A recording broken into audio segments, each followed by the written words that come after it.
Hello, everyone. It is such a pleasure to see everyone and to see where people are joining us from. And it seems like we have a very wide range of classes being taught and subjects. So it's such a pleasure to always welcome everybody into this virtual space, which allows us to see people from all around the world. Welcome to How to Make Comics with Ebony Flowers. We're really excited that you could join us. And this event is hosted in conjunction with MoMA's free online courses for K-12 teachers. If you're not enrolled in one of MoMA's online courses yet, we hope that you'll join us. You can enroll after this session. One of my colleagues is pasting a link to the courses in the chat. You can open it up and sign up after you're done with this workshop. And they're really wonderful resources for teachers. My name is Larissa Rayfield, and I am Associate Educator for School and Teacher Programs at MoMA. And I'm also an instructor for the K-12 courses and an amateur comics lover. Today's workshop is focusing on strategies for incorporating comics into the classroom, especially as it relates to making them. If you're interested in additional resources for making comics, check out our How to Make Comics series on MoMA magazine, which you will also find a link to in the chat. And we will also share all the resources that we're mentioning during the workshop in a resource afterwards, in an email afterwards. It is my real pleasure to introduce Ebony Flowers, who will be leading this workshop. Ebony is an author, illustrator, and educator. She holds a BA in biological anthropology from the University of Maryland, College Park, and a PhD in curriculum and instruction from the University of Wisconsin-Madison, where she wrote her dissertation as a comic. Ebony is a 2017 Rana Jaffe Award recipient. Hot Comb, her debut book, appeared on the best of 2019 lists from the Washington Post, NPR, The Guardian, and the New York Public Library. Hot Comb won the Eisner, Ignatz, and Believer Book Award and received nominations for numerous others, including the NAACP Image Award and the Young Adult Library Services Association Alex Awards. Ebony is joining us from Denver, Colorado, where she lives. And we're so excited. And if you have any questions for Ebony during the program, please post them in the chat and we will save them to the end. We will try to leave about 15-20 minutes at the end for a Q&A session. So please join me in welcoming Ebony, and I am going to turn it over to Ebony now. Thank you so much for joining us. Hi, everyone, and thanks, Larissa, for that introduction. Let me change over to gallery view. So I have a slideshow, but I'm just going to show you a few slides because I really want everyone to draw here, because just taking a quick glance at the chat, I've noticed that most people here are educators. And so I used to teach high school biology and environmental science, and I was always concerned about what to do on Monday. And I'm thinking that you guys are here because you're trying to figure out what to do. And hopefully comics are involved in some way. And so just a quick background about my drawing practice and how I learned. I came to drawing and making comics late. As Larissa said, that my background's actually in science and education. It's not in the arts. And so by late, I mean, I started drawing when I was 31, like making comics when I was 31. And prior to that, I had like no interest in drawing whatsoever. I was not that kid who was like known for drawing in the classroom. Like no one came to me to draw a picture of them. And so I started making comics because when I was getting my master's degree at Wisconsin, I was using a lot of narrative inquiry, and I was trying to find a more interesting way of presenting my research, which was on Angola at the time. And so I came across a course that was being taught by the artist in residence at the time, Linda Berry. And she is also a cartoonist, and she stayed on at Wisconsin. And I became her project assistant at a place called the Wisconsin Institutes for Discovery.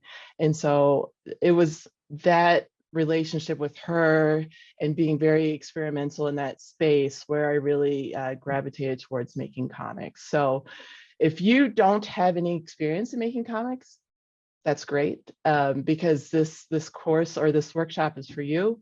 And hopefully you'll leave here at least getting your feet wet with like some sort of understanding of how you can begin to bring this into the classroom. And I also noticed that there are a lot of folks who are like K-5 in here. Hopefully some of the exercises you'll be able to figure out a way of incorporating it into your classroom. I have taught kids, like very young kids, so like pre-K up to 3rd grade. And so if you have like specific questions, just throw them in the chat. Like if you want to know like real specific ideas about how to do this, just throw it in the chat if the exercises that we do today are still leaving you a little foggy about how to do this in your classroom. So with that, let me just share my screen with you to show you. Okay. So I'm just going to show you a couple of slides, and this is just to give you a sense of where I'm coming from when I teach making comics and when I do it myself. So just keep in mind that with making comics, there's a fast part, and those are the exercises that you'll do today, and then there's a slow part. And so if you ever heard other cartoonists talk about how like they were working on this graphic novel and it took them 16 years, that's the slow part, right? So you can make comics in like 2 minutes, really, and then it can take a long time. And it's usually a combination of these like really fast sketches and the slower pacing where that cartoonists such as myself use to make full comics. And then also with making comics, it's more than representation. And by that, I mean that with the way I was taught comics, it's more than just, comics are more than just an illustration of a pre-existing thought. So I know that with like DC Comics and Marvel Comics, there's a whole team of people who work on one particular like comic. And so you'll have someone who writes the story and another person who pencils that story and then another person who inks and then does the coloring and then another person who does the cover and then another person who letters everything. I do all those things, and a lot of comics or cartoonists that are with the publisher I'm with, Drawn and Quarterly, they do everything. And so when you do everything, what you'll notice is that it's making comics is a more full body experience that from the inside and out. And so you're drawing upon like your own personal history, maybe some of your fears and your hopes and aspirations, maybe something that you've seen just outside of, you know, just walking around in your space.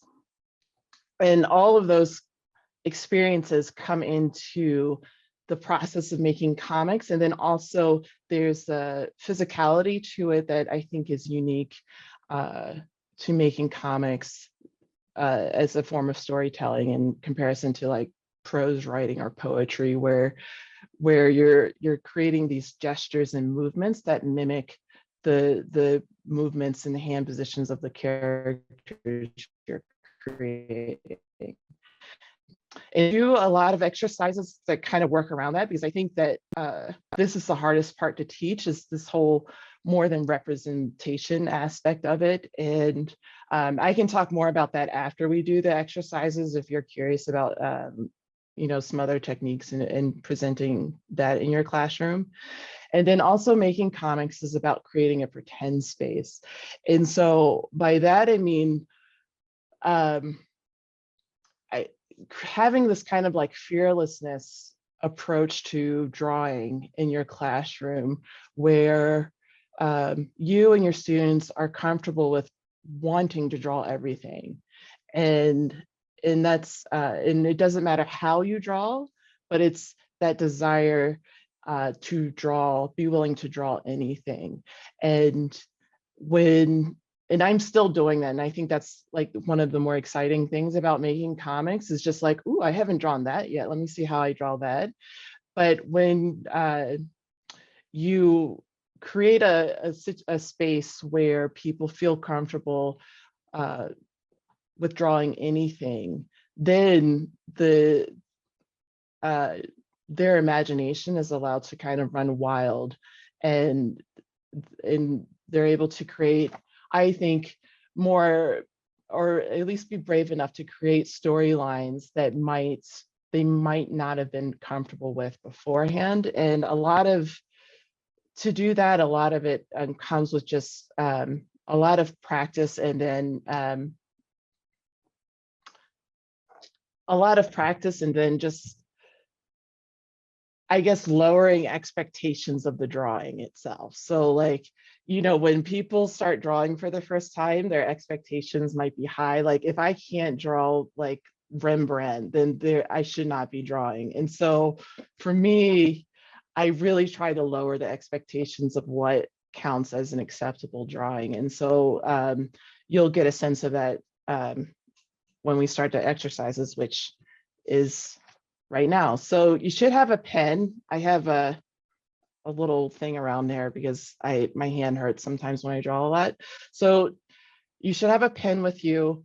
If you have a pencil, just switch over and grab a pen. And the reason why I say a pen over a pencil, and you can use a marker too, or like a colored pencil, is because with a pencil, there's the tendency to erase your line. And so it becomes like suddenly that paper and marking instrument becomes like, Photoshop, where you just draw a line on your tablet and then you erase it. And then before, there's 20 minutes has gone by and you haven't drawn a line, but you've watched like 40 minutes of the Real Housewives of Atlanta or something. And so working with a pen, it will allow you to just kind of, you and your students to just kind of like keep going and be comfortable with the line that you create and that your students create. So a pen is important. Okay, and so you should also have a few sheets of copy paper with you. So if you don't have that, go ahead and get some. I typically work with index cards, but I also recognize that like maybe, I don't know, maybe, you're teachers, so maybe you do have index cards lying around, but I recognize that most people don't have like stacks and stacks of index cards around, but if you do, you can also use index cards. Okay, so the first thing is go ahead and take a sheet of paper, and then I want you to fold it in half, like a hamburger, and then open it up and then fold it in half the other way, like a hot dog. And do that to 2 sheets of paper. And so once you've folded your paper both ways, just give me a quick thumbs up so I know that you're ready to move forward. And also, just a little side note, I know that like Zoom is the beast of that, people like to tolerate or not like to tolerate during the pandemic. And I know that a lot of people are off video, but if you could be on video while we do the exercises, that would be great, because then I can see where if people are ready to move on, or if some can. And I know this is being recorded and you might be lying in your bed right now, like but just if you can for a moment, just like have your video on at some point so I can see where everyone's at. Great. Okay, so you have your 2 sheets of paper, you fold it in half like a hamburger, and you fold it in half the other way like a hot dog. Go ahead and draw a frame around each of those rectangles you've created with your pen. And so you should have 4 rectangles in all. And if you are lucky to have some index cards lying around, you would do the same thing to your index cards. So just draw a frame around your index cards.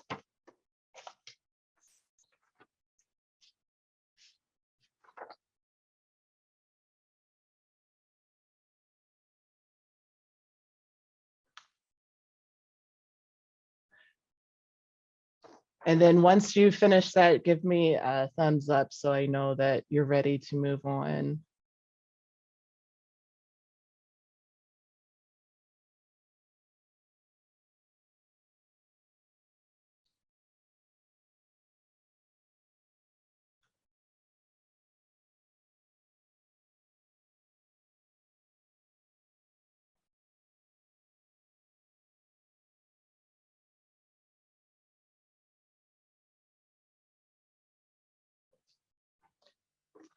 All right, so this first exercise we're going to do is something I like to start with like every day. If I'm teaching a comics making course, we do this every day as a way of like saying hello to everyone, and then also to get into the mindset of making comics. And it's a self-portrait. And I started out by having everyone draw in the style of Ivan Brunetti, who is a cartoonist based, I think he's still based out in Chicago. I'm pretty sure he is. And he has a couple of books out. This one is called Cartooning, Philosophy and Practice. And it's geared more towards like, I guess, university folks, because it's based on a semester course, and he goes week by week. And then he also just published this one that's geared more for K through 8, but I also think it's appropriate for like teenagers and university level folks. And this is Comics Easy as ABC. And so his style has become one where the lines are they're elegant, but they're pretty simple, like solid shapes. So you have like a circle for a head, and then here there's a rectangle for the body, and then little lines for the limbs. And so I think everyone's ready to go with their paper. So the first thing, and don't draw just yet, I'm going to show you what you're going to do. So you're going to draw a self-portrait of yourself in the style of Ivan Brunetti. So using these simple shapes, and I'm going to draw for you just to give you a sense of what I'm looking for. So typically, when I do this, like if we were in person, I would play music when we do this. So like a song that's like 3 or 3.5 minutes long. I don't know. Thumbs up if you're doing stuff in person, if you're teaching in person right now. Okay, so there's a few folks who are doing stuff in person. So if you're in person, this is a great thing to do. If you're still teaching online or hybrid teaching, I wouldn't play music just because everyone's connection is different. And so the last thing you want is a Prince song to be kind of coming in and out. So anyway, so yeah, if you're in person, find like a 3.5 minute song or something around there. And if you're brave, you can have your students pick it out. And then play the song and then have them draw their self-portrait in the style of Ivan Brunetti for the entire time. And then make sure that they draw for the entire time. So that's one thing I say, and that they draw their entire bodies. And they show their arms and their hands. And if they're not sure about how to draw hands, you can just tell them to draw like little noodles and then little snowballs for the fingers, right? So most people can do that, right? And then you can have them color in something solid black, and then have them do a pattern for their clothes. And then I didn't draw my frame, but pretend this is a card. So this is the frame here. And then you can have them draw themselves in a place. So I'm in Denver, and most people think of mountains because of the Rocky Mountains. So there's that. So go ahead on your paper or your index card. starting in the upper left or in your paper this way, so portrait, and then drawing in this card, I'll give you 3.5 minutes to draw yourself in the style of Ivan Brunetti, starting now.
Okay, you're halfway. So go ahead and make sure you draw yourself in a place.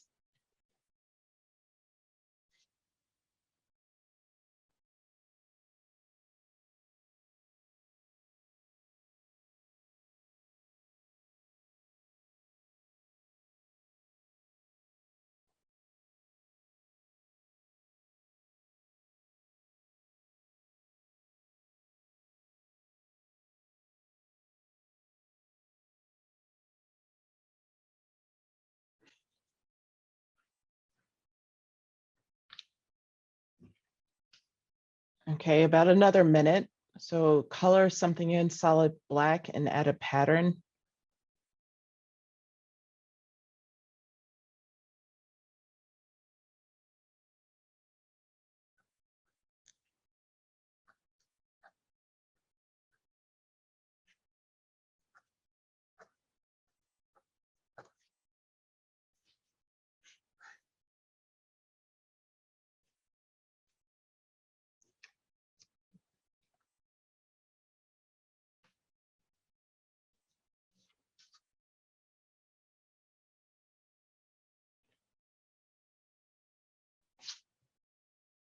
Okay, 15 seconds.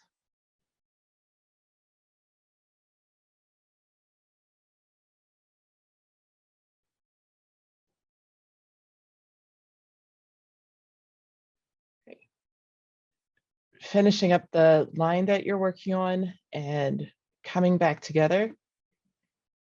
Okay, good. So go ahead and put your self-portrait up to the screen. So let's see who's here today.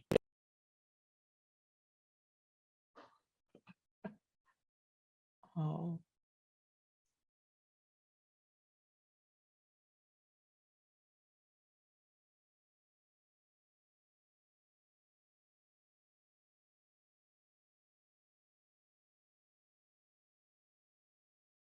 Great.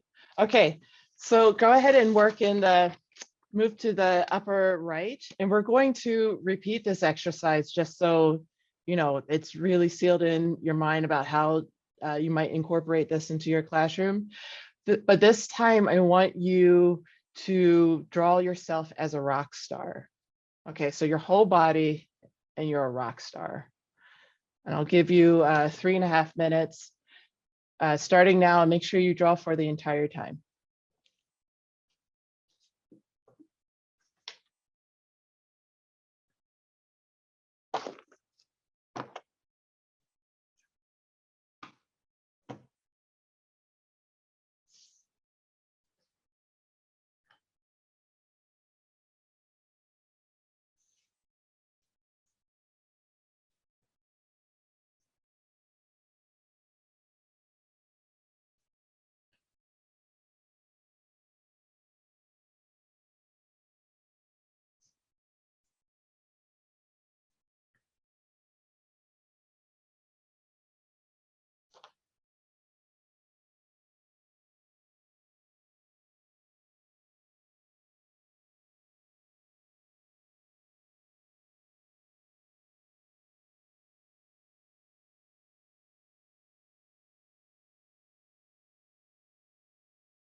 Okay, you're halfway.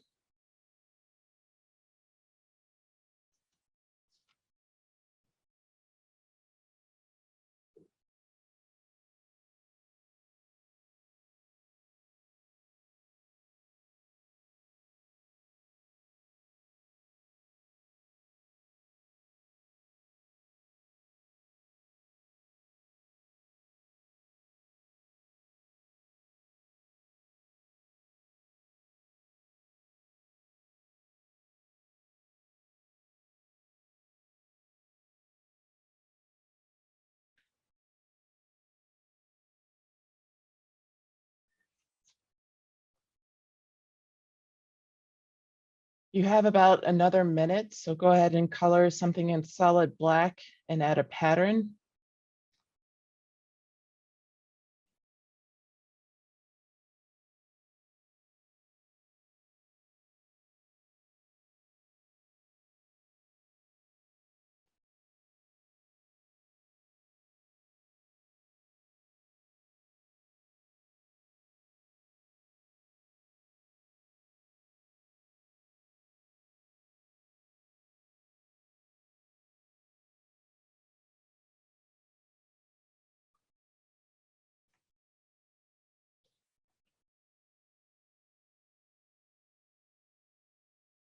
You have about 15 seconds left.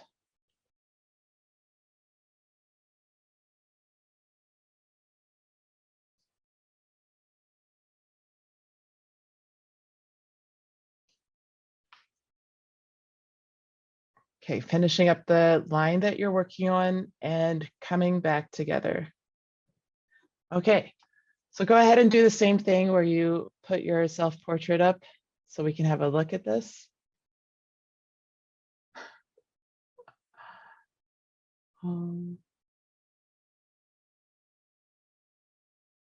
Oh, these are great.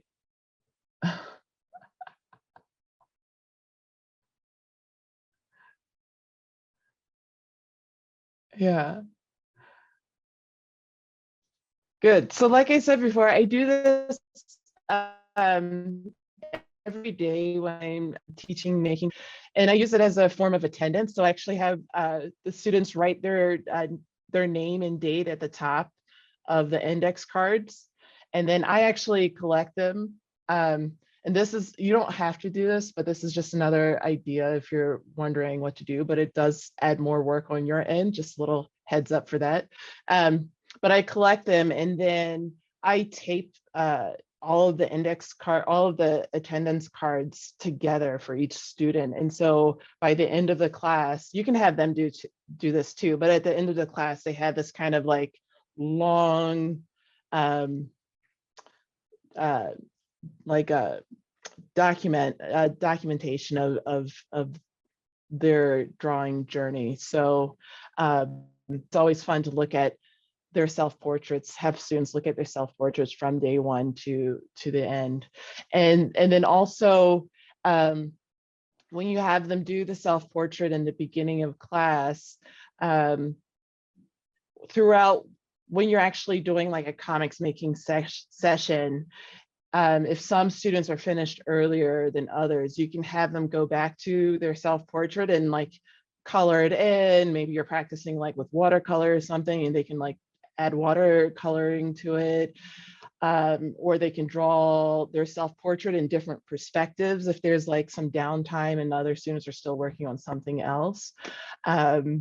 Yeah, so I think it's a great tool to have. All right, so go ahead and take another sheet of paper out. How much time do we have? Okay, yeah.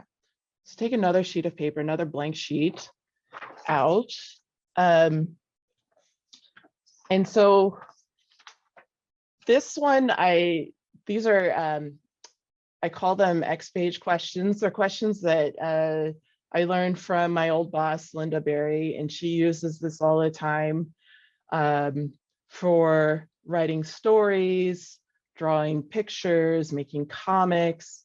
And so I just use it too. And they're just like sensory questions that you ask your students or you'll ask yourself to imagine yourself or your character in a particular place. Because with making comics, I think the best comics are the ones that have like a lot of detail, like pay attention to like their surroundings and stuff. And even though it might not be like a direct part of the story, it does add to the feeling of being immersed in the story. And so I think um, having your students go through these kind of sensory questions will better attune them to ways of creating scenes that feel real and creating worlds that feel believable. And so we're going to do this, you're going to do this now based on like where you currently are. So just kind of take a little quick look around and go ahead, and on that sheet of paper you have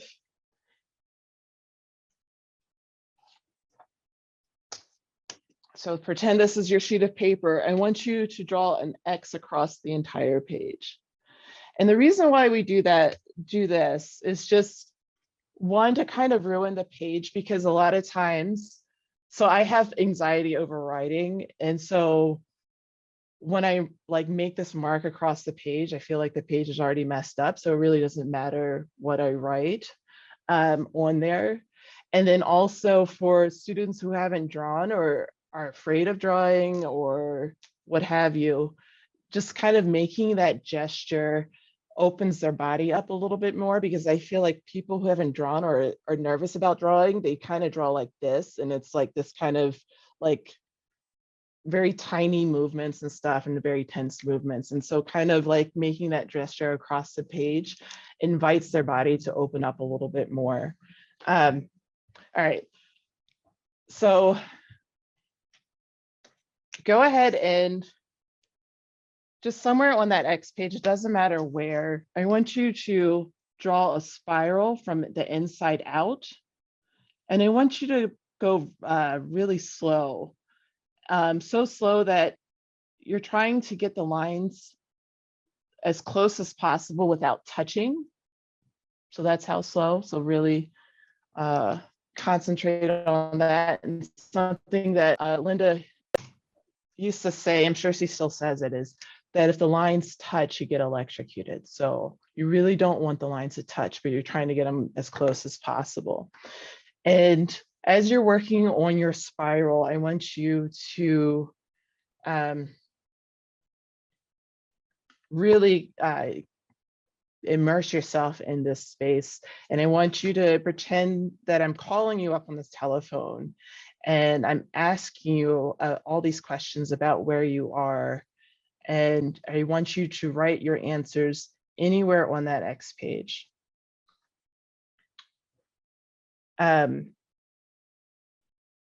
So for example, one question would be that I'm going to ask you is, where are you? And so for me, I would say I am in my studio in Denver, Colorado. Okay. Okay, so first question, where are you?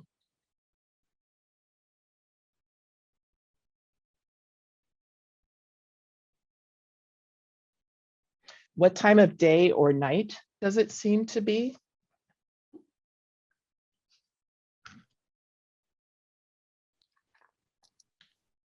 What season is it? And how do you know this?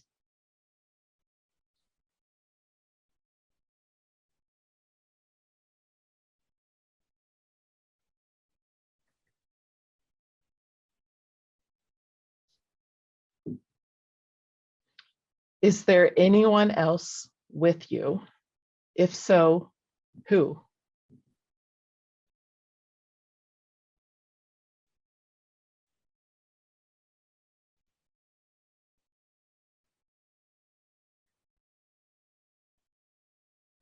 Where is the light coming from, and what kind of light is it?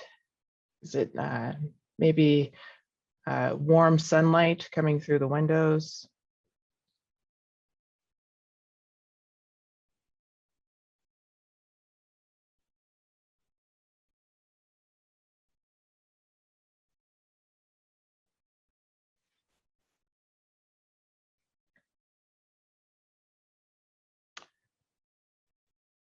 what are some of the sounds that you can hear?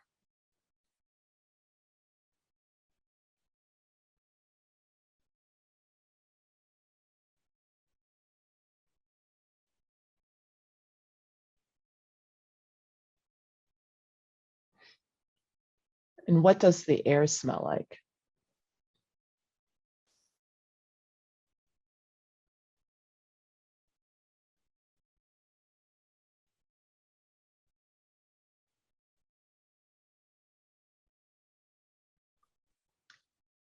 And when you look around, what are some of the objects that you see?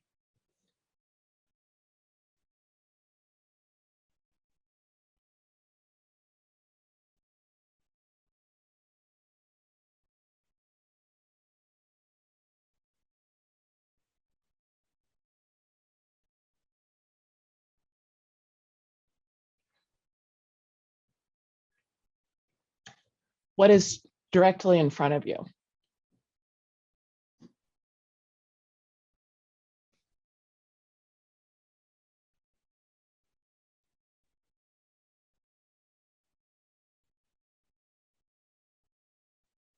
And then what is just beyond that?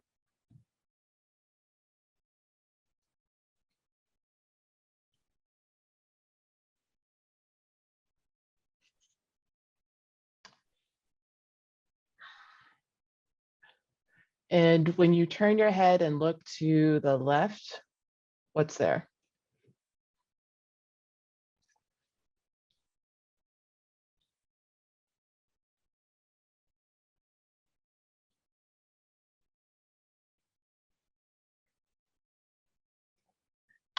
And when you turn your head and look to the right, what's there?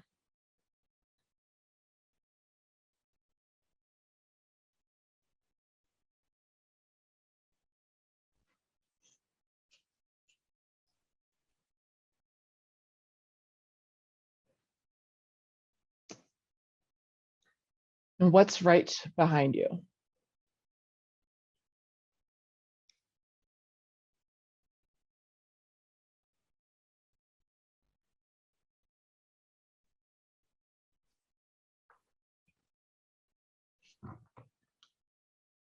And when you look down and around your feet, what's there?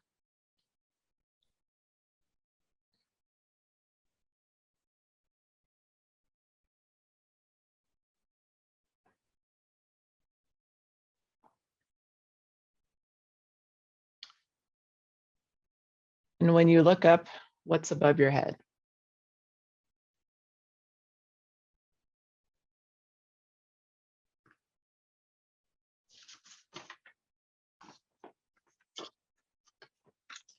All right, good. So go ahead and take your paper out where you've drawn your frames and go ahead and work in another blank space. So maybe it's the bottom left, and you're going to orient it portrait style. And I'll give you 2 minutes to draw yourself in your space, starting now.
You're halfway.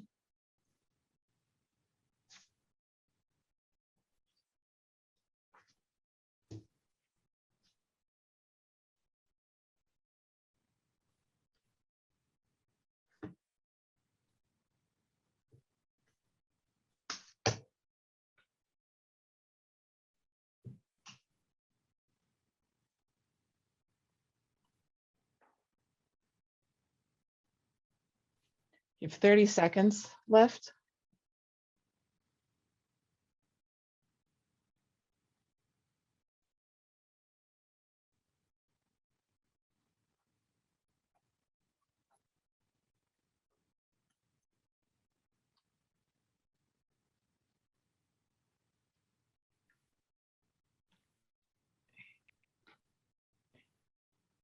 Finishing up the line that you're working on and coming back together. Okay, go ahead and put your drawing up to the screen so we can see you in your space.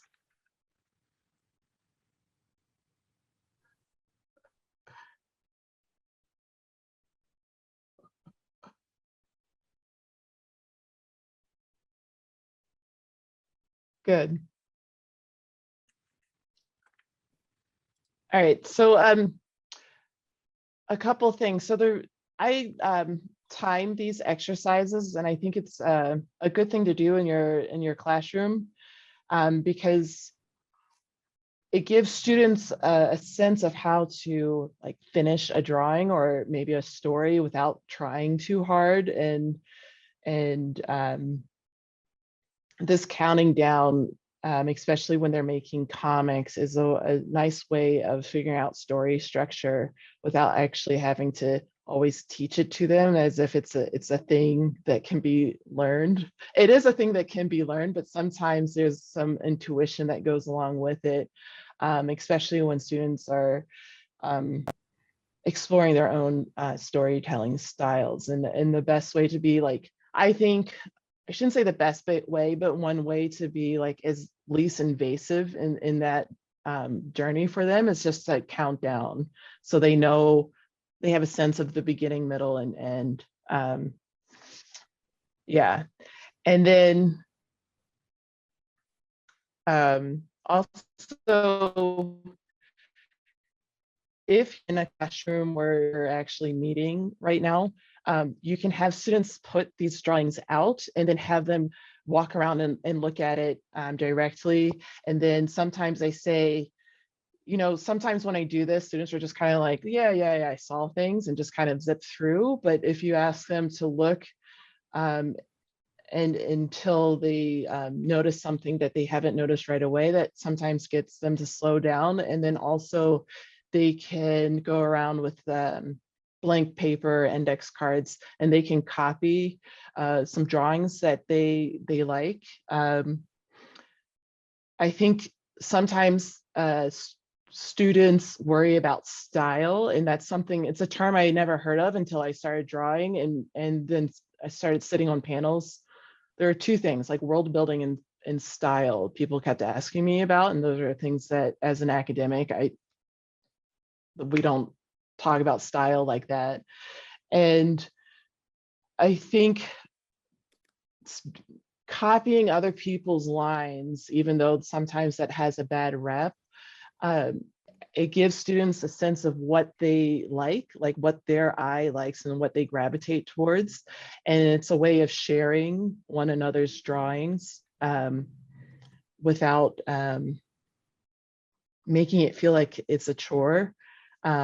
So I really enjoy, and I think the students, when we're all together, they really enjoy copying off of one another. And when I do that, I give them a little bit more time, so an extra minute or maybe an extra 90 seconds to copy another drawing, so they can take their time with that. Okay, so let's go to another sheet of paper. So go ahead and get another blank sheet of paper. And we are going to, you're going to do a quick, it's a quick-ish exercise, but there's a lot of different variations to this. And so I do a lot of like daily drawing and writing exercises that don't always directly pertain to like the comics or stories that I'm working on, but they all kind of aid in that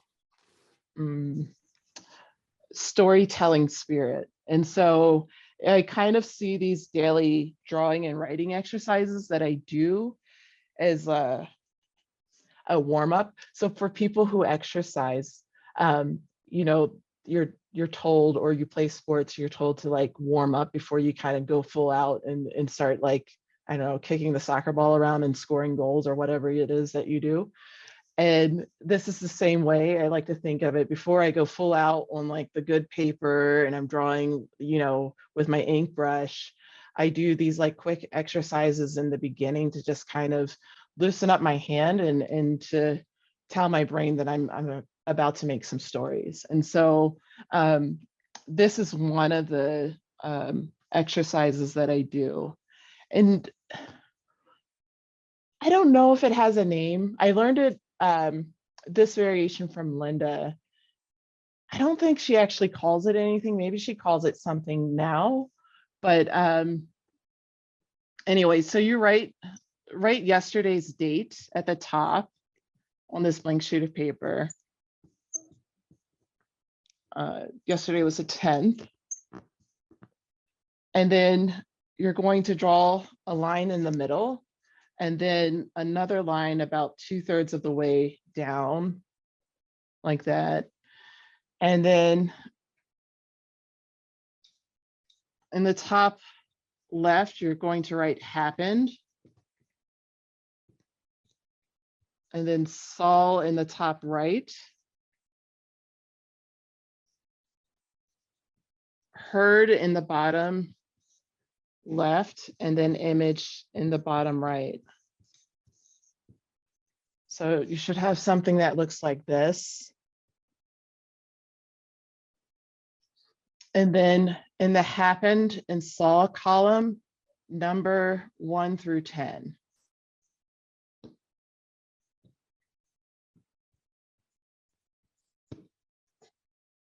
Like that.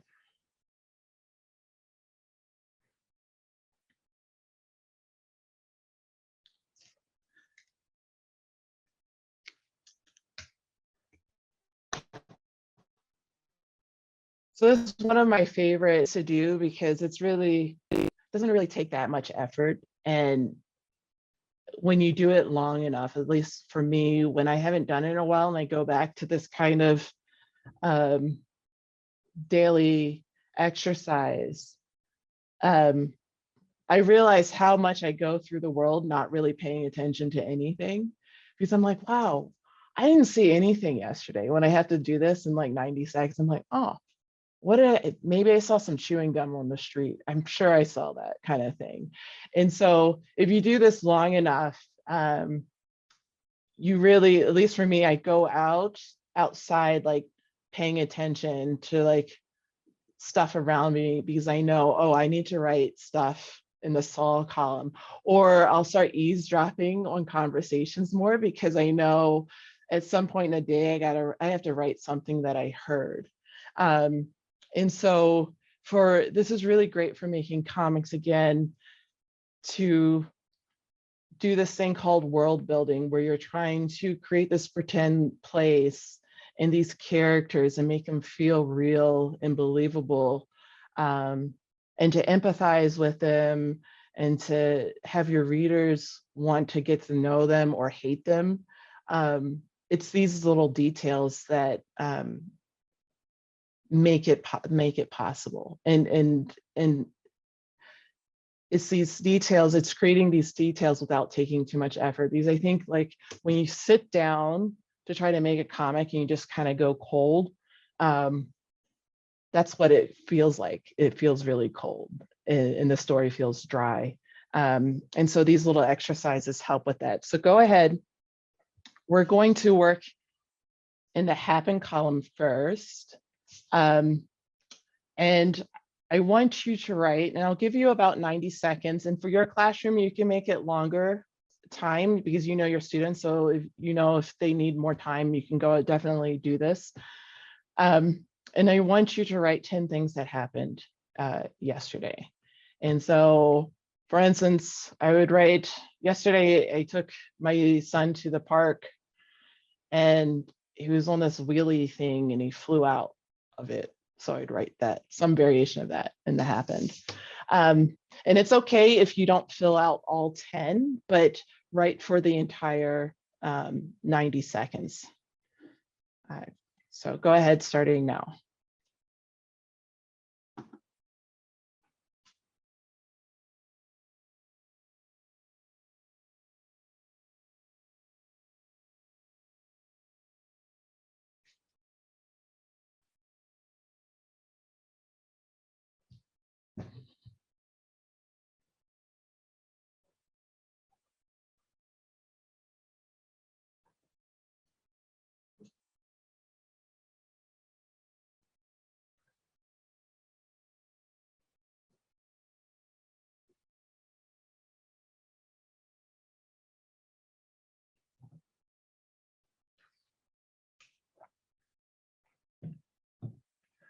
You're halfway.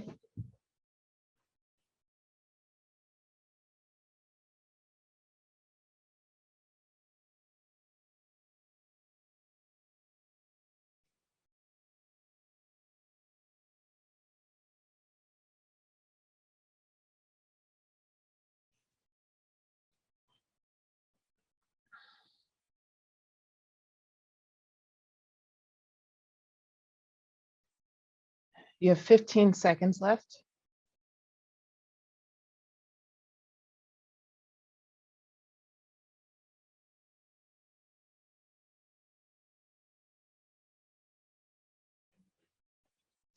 Finishing up the word or phrase that you're working on and coming back together. Okay, so now you're working in the saw column and you're going to write 10 things that you saw yesterday, and I'll give you 90 seconds for this too. So for me, I saw a concrete mixer pass my son's preschool. So that's something I saw. All right, so 90 seconds starting now.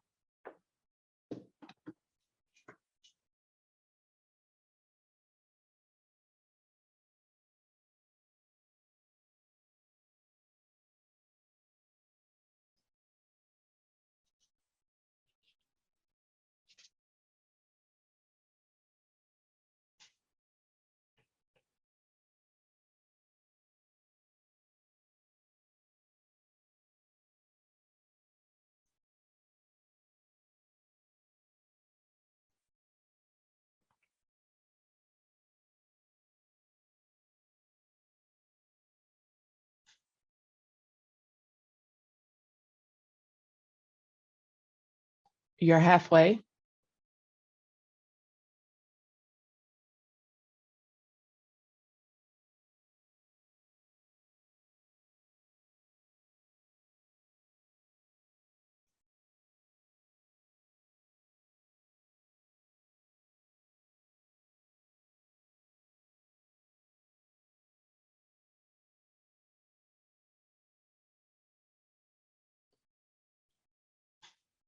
You have 15 seconds left.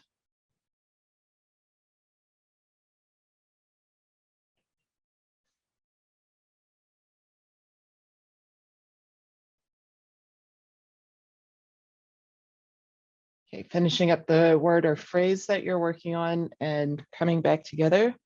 Okay, so now it's the herd. So I'll give you 45 seconds to write down something that you heard yesterday. So for me, I heard a preschool teacher tell a parent, your daughter's nose was running all day today, which in COVID is horrifying. Okay, 45 seconds starting now.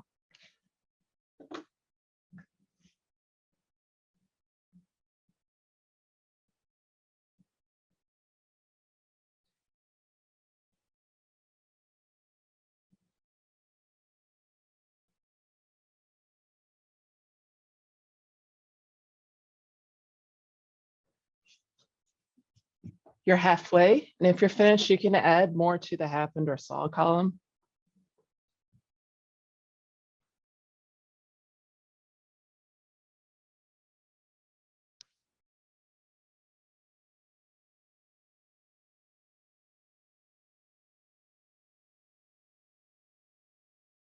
Okay, finishing up the word or phrase that you're working on and coming back together.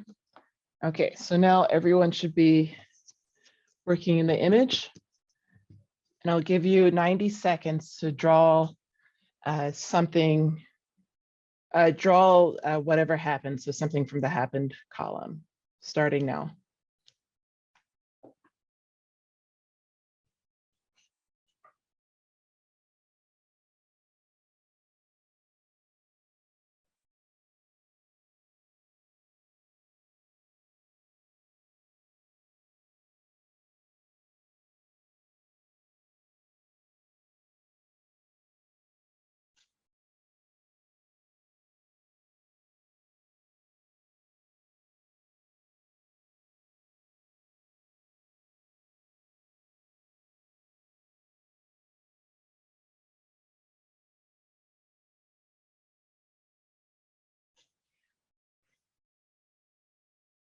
You're halfway.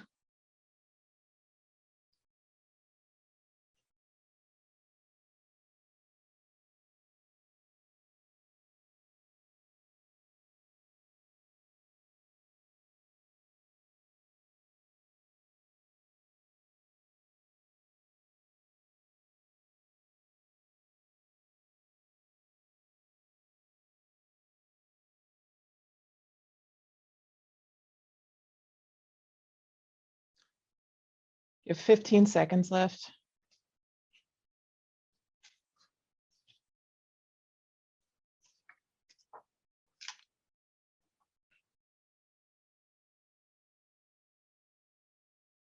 Finishing up the line that you're working on and coming back together.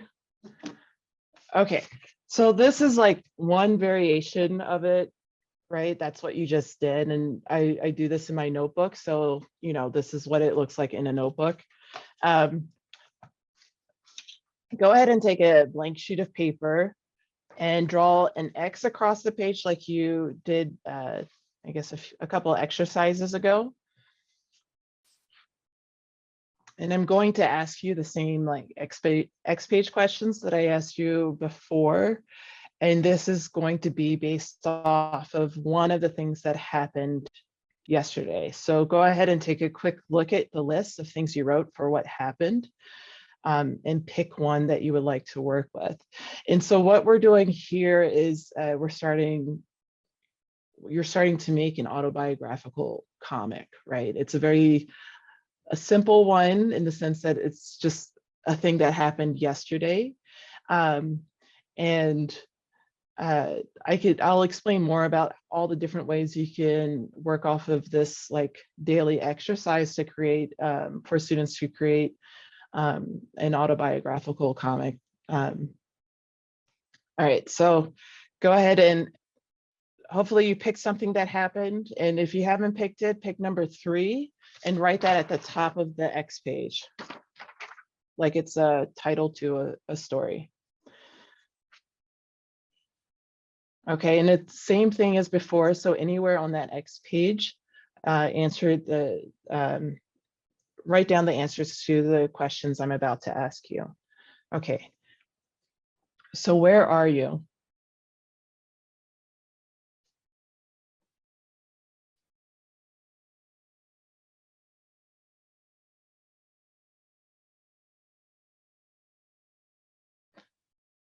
What time of day or night does it seem to be? And how do you know this?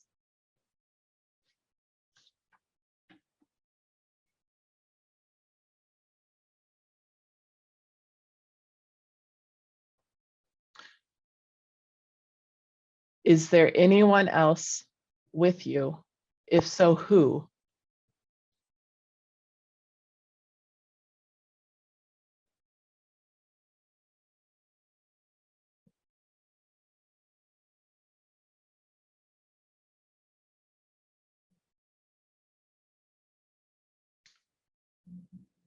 Where is the light coming from? And what kind of light is it?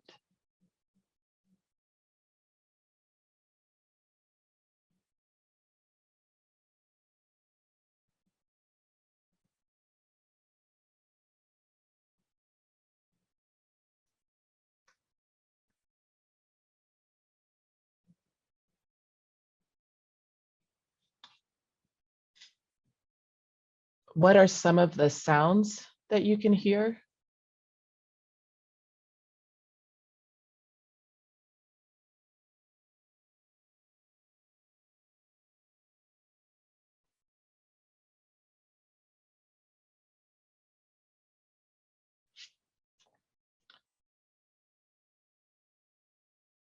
What does the air smell like?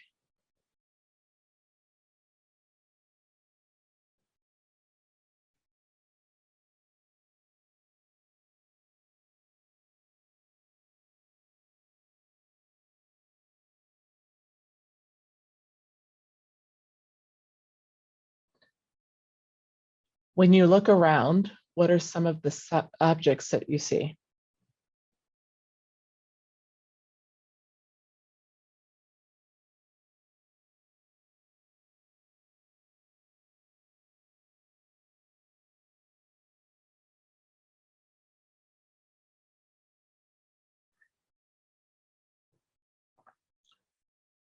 What is directly in front of you?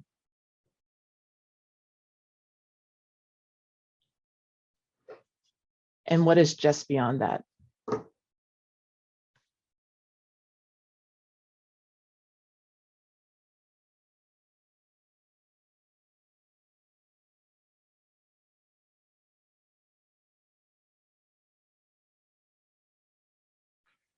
And when you turn your head and look to the left, what's there?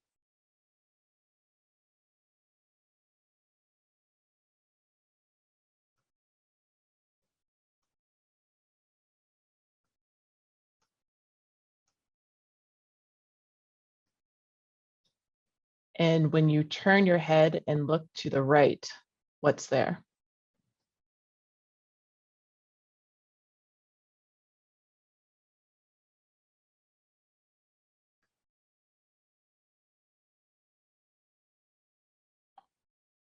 What's behind you?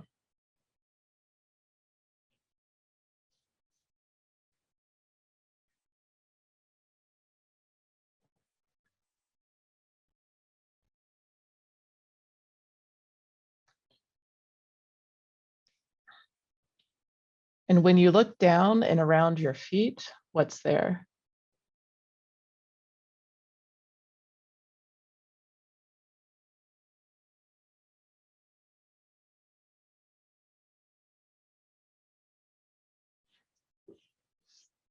And when you look up, what's above your head?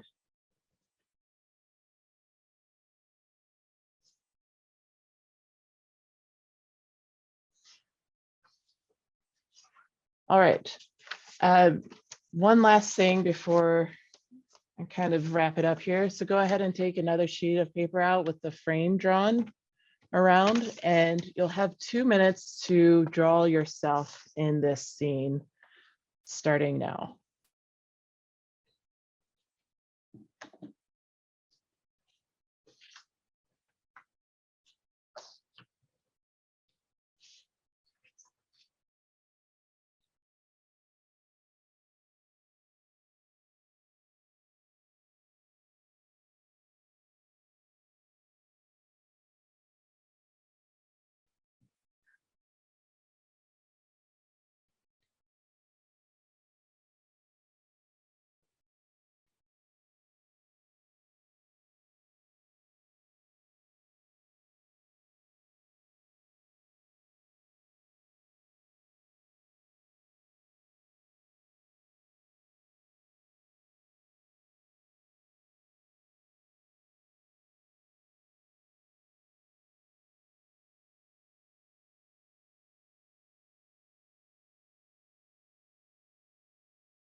You're halfway.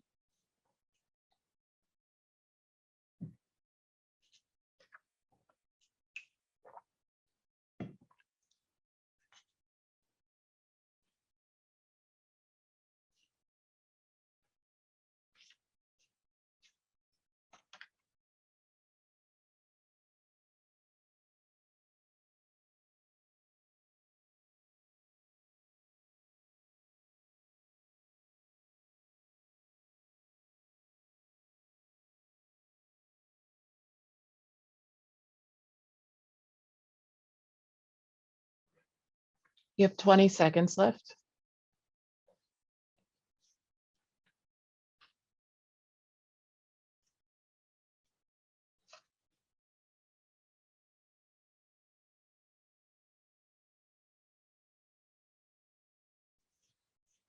Finishing up the line that you're working on and coming back together. Okay, so let's have everyone put your picture up.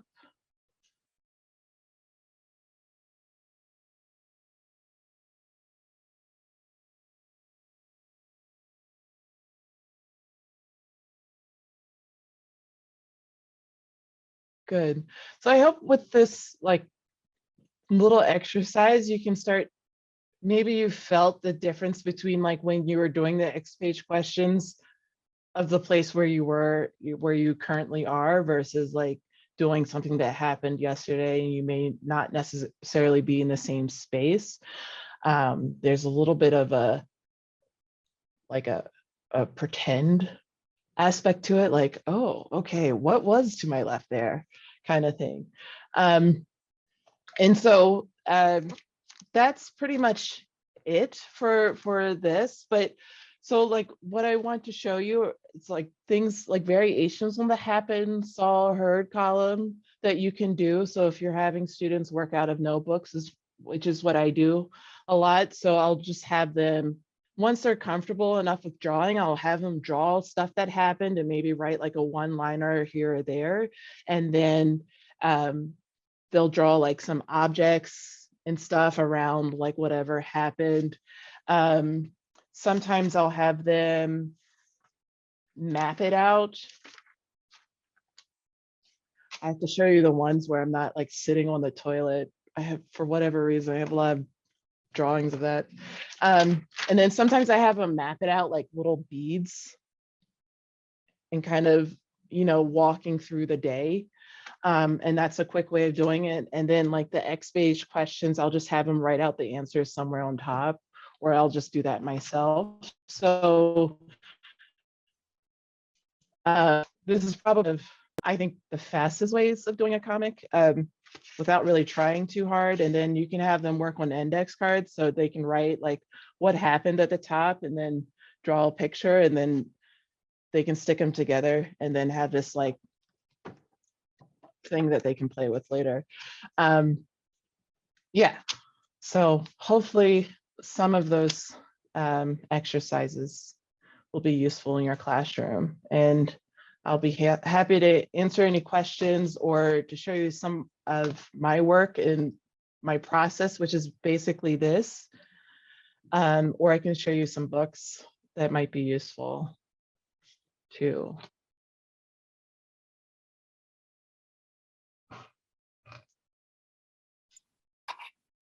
Thank you so much, Ebony. This was, first of all, it was just such a pleasure to sit and reflect and write. And that's something I'm really, I like that idea of fast and slow. And there's something so reflective about it. And there's something almost like, it's almost like journaling in a way of what you're talking about. And it's just such a lovely thing. I was wondering what you can say, if you can say a little bit more about like how to adapt these lesson plans and activities. And you mentioned a couple of tricks during it to ensure that students don't feel comfortable drawing or unable to can still participate.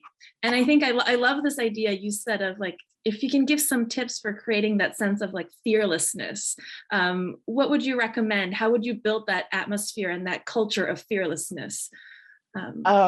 Well, drawing for them. So showing them the Ivan Brunetti drawing and like the way I do it really lowers. They're like, oh, damn, like she like won awards. And this is how like she's showing us to draw. I think is helpful when you model like very simple drawings to allow for, I think, I don't want to say everyone, but most people to feel comfortable enough with drawing whatever in whatever style they want. Music helps. And then like I have, so like if we were together, and we had more time, I would do like more interactive exercises. So I think when students are working off of each other and they're constantly looking at one another's work without like critique, I think that's helpful. So like one thing I do is like when they're looking at each other's drawings, instead of saying, oh, I like this picture, or I like how you drew this person's nose or hands, I would just have them copy one another's drawings. That's helpful. Or I would, sometimes I do like drawing exercises. I'm sure a lot of people do this, especially if you're art teachers, where you know, you draw with your eyes closed. Sometimes you draw with your non-dominant hand. Is another way to like lower the expectations. An exercise I do a lot is, so you have like, you know, your little paper here, and you draw like a squiggly line and like a little like enclosed shape or what have you, and you do that, and then you have students create a monster out of these shapes. And then from that, you can have them draw like the monster's parents, their best friends, their frenemy, their love interests. And then have them make a comic based off of that is really helpful with like getting students comfortable with drawing. It's just basically thinking of any kind of exercise where drawing feels like they're playing more so than doing like work, I think is helpful. Thank you so much, Ebony. I think I love all those ideas. Another question we got in the chat is somebody's asking to elaborate on how you mentioned that counting down helps students to figure out story structure on their own with a start, middle, and end. So can you talk a little more about that? Yeah, so we were doing that with just drawing. And so I have students write a lot in the beginning when they are in my classroom, often, or mostly because the students I teach are experienced with drawing. They're pretty unfamiliar with like making comics. And so most people know how to like write a story or just write just in general. And so I start with that. And with the X page question, I start with the X page questions, but then what we didn't do here, but what I would typically do is go a step further and have them write in first person present tense about whatever happened yesterday. So I am doing blah, blah, blah, X, Y, and Z, and they'll write for like a certain amount of time. So first starting out, I start with like 6 minutes where they're writing for the entire time. And what I've just noticed is that not right away, but when we do this enough times, students get a sense of like, okay, the middle is coming up, so I need some kind of event to happen. And then after that, when I'm like, oh, when I say something like, I don't know, there's 2 or a minute left, they're like, okay, this thing happened, now there needs to be some sort of closure because she's going to tell me to put my pen down in another minute. And so I think counting down is just an easier way of students to figure out their own pacing with storytelling that I think is hard to teach. Again, I don't have an MFA background, so maybe folks with the MFAs are like, it's actually really easy to teach, but I think it's just a really difficult thing to convey without having students lose or feel nervous about their own storytelling. And so I think with the counting down, surprising ways of presenting a story emerges because there isn't the expectation of story structure is still there, but it shifts towards a timing thing. Yeah, but I would just say play around with it and see what happens in your classroom. So yeah, because I usually do 2 minutes for drawings because I think most people can do 2 minutes without like really freaking out. And it's enough time to have an entire scene drawn without thinking too much about it. But it's not enough time to get horrified, to become horrified by your drawing too. So I hope that's helpful in explaining it. But the best thing I can say is just try it out and start with like really short increments of time and see what your students produce. Thank you. I think that is very helpful, and it gives a new way of looking at these time checks that we often do with students as a very helpful thing for them. Somebody also was asking in the chat if you can give a couple of examples of prompts, warm-up activities for comics with imaginary stories rather than biographical. I think you mentioned with the monsters activity. But yeah, if you have any thoughts about that. Yeah, so I can share. Okay, so this is something I didn't show. Okay, I'll do this. All right, so I'm working on my second book now, and it's fiction, um, but I draw a lot on, I use a lot of archival photos, and this one's from the Baltimore Museum of Industry. Um, and so this is a picture that, you know, interested me because if you look in the upper right corner, you'll see that there are some homes there, some row homes. And so this is a picture of an industrial area where an actual neighborhood is nearby. And that's somewhat related to my second book. And so what I did was I looked at this picture and then I put it away, and then I drew it from memory on an index card. So I just took 2 minutes to drawing it from memory. And then I asked myself the X page questions that some versions of questions that you, and then I drew what's behind me. So I just pretended that there's something behind me, and I drew that, and I said, okay, so there's a neighborhood and families live here. So I drew a girl on a tire swing. And then I looked at the photograph, my drawing of the photograph again, and I noticed that, you know, in the photograph, I couldn't really see the people in this power plant. I think that's called a foundation pit. And so I just drew an up close portrait of each of them, what I thought that how they might look. And then I said, for whatever reason, this person really strikes my fancy. And so I go back to my original drawing and I say, okay, that person that I drew is this one in the water. And then I made up his name. I said, his name is Cletus Johnson. I thought that was a really good old Black person's name. And so this is Cletus Young.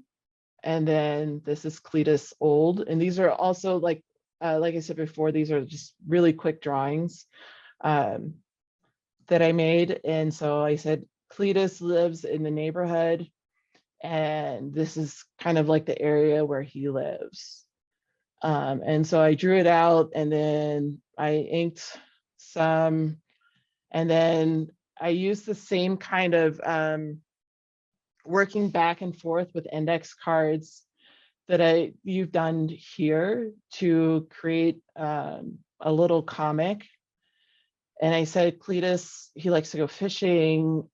Has some sort of caregiving role with his grandson. He's a coupon clipper. He has a dog, kind of thing. And so I did all that based off of this picture. And this is how I often worked in this way when I'm making comics, fiction comics. And so what you could do in your classroom is just have students go on the internet if they're, you know, working from home, or go on old magazines. Like I collect Ebony magazines and Jet magazines and just kind of flip through there and cut out pictures that they like, and then work off of that to create stories. And so I have, I don't know, I feel like manila envelopes are a thing of the past. And so I collect them when people throw them out in the office, and I like glue the pictures inside, and I use these as little prompts.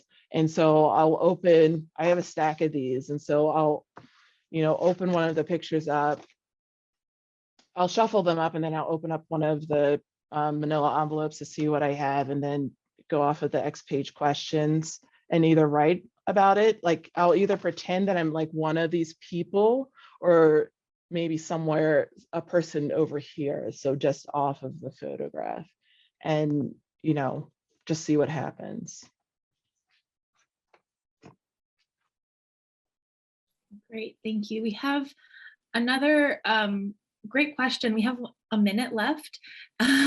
So I think the question, I mean, this might take a longer time, but the question is if you can just maybe offer one idea of how to modify the process for younger students that you mentioned you've done before? Just like one quick idea. Follow their lead. So the younger they are, the more likely they'll like want to show you how to draw and tell you what to draw. And so, yeah, I would say just follow their lead. I think, you know, for most kids enjoy drawing. And I think it's around, I guess maybe they're getting younger now, but maybe like first grade and younger, they're still pretty comfortable with drawing anything, and they don't have that kind of reservation that I think older kids have. And so, yeah, I would definitely follow their lead. And I don't think you would necessarily have to start off with writing first, because that's not their strength. And I would just go straight into drawing. And so instead of having them write what they see on their left, just have them draw what they see and emphasize that kind of sensory experience. An exercise that I like to do a lot, and I do it with older people too. I think I don't think I explain it in this book, but I talk about it. It's just a mirror exercise where you have students like facing one another, and they like mimic each other's like movements and that, and then they'll like draw together. So they'll do like tandem drawing after doing these like mimic exercises. And I think that's a really fun way of getting students to draw people in lots of different ways. And you start off with them just doing that movement with their bodies first, and then working onto pen and paper. I love that. And that goes back to what you originally were talking about, how it's a full body experience. And that's such a great exercise for that. I want to say thank you so much, Ebony, for leading us in this amazing workshop. It was so much fun for me to also have a chance to participate. And I can't wait to see all the comics that will be created in all of your classrooms, everybody participating. Hopefully you will all take these ideas and run with them. We'll be following up with everybody with a list of resources, and we'll email you a survey over the next couple coming days. Please take a moment to fill it out so that we can continue to offer these workshops and see what you might like for the future. If you do take this into your classroom, please share with us. We have an email that we love to collect artwork. It's called myartwork@moma.org. Sarah or Arlette will be dropping it in the chat. And we can't see what you and your students make. And Ebony, do you have any last words before we go? Thank you so much again. No, that's all. Thank you for joining me. I know it's hard nowadays to sit in front of a computer for an hour and a half in your spare time. So thank you for joining me. Thank you all. Thank you. Bye.